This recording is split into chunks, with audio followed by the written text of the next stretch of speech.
অনেক বছর আগে, এটা সম্ভবত 1986 সাল।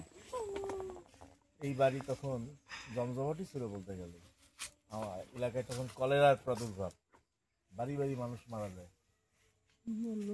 আমারও সেই সময় কলেরা হইল, আমি কলেরা রোগী ছিলাম এবং সেই সময় আন্তর্জাতিক মানের ঔষধ আমি পাইছিলাম, আমাকে ইঞ্জেকশন দেওয়া হয়েছিল, যে কারণে বেঁচে গেছিলাম।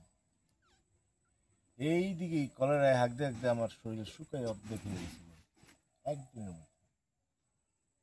এই সেই জায়গা। আবার এইখানে দোতলায় বসে দেখতাম ওই পাশে ডাহুক পাখি হাঁটতেছে, ডাহুক পাখি ডাকতেছে। এখানে একটা বড় একটা ইয়া ছিল, সিরিজ গাছ না কি গাছ ছিল, সেই গাছে একটা কোড়া ছিল, এক ধরনের বাজ পাখি। ওই বাজ পাখিটা এইখানেই থাকতো। ওই বাজ পাখি যখন ডাকতো না তখন খুব ভয় লাগতো, ছোটবেলায় ছিলাম। আর শিয়াল দেখি নাই, তবে ডাহুক পাখি দেখছি প্রচুর। বক পাখি এখানে এসে বসতো, এই যে সমস্ত জায়গায় এসে বক পাখি বসতো। আর ডাহুক পাখি বলতে হাইটে হাইটে এদিকে আসতো।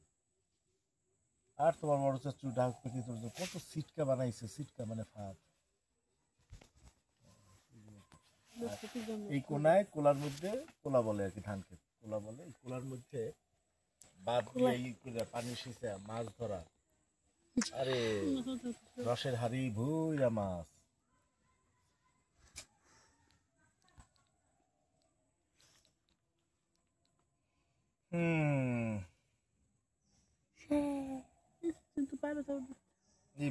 এই বাড়ির ছেলে। আপনার জন্মস্থান কি এখানে? নারী কোথায় পড়ছে? নানা বাড়ি পুচ্ছে, কিন্তু হয়েছে তো মানে বড় মেয়েও কি এই জায়গায়, ওই জায়গায় সব নানা বাড়ি পুতা। পাঁচটায় ওই জায়গায় বিয়েছে।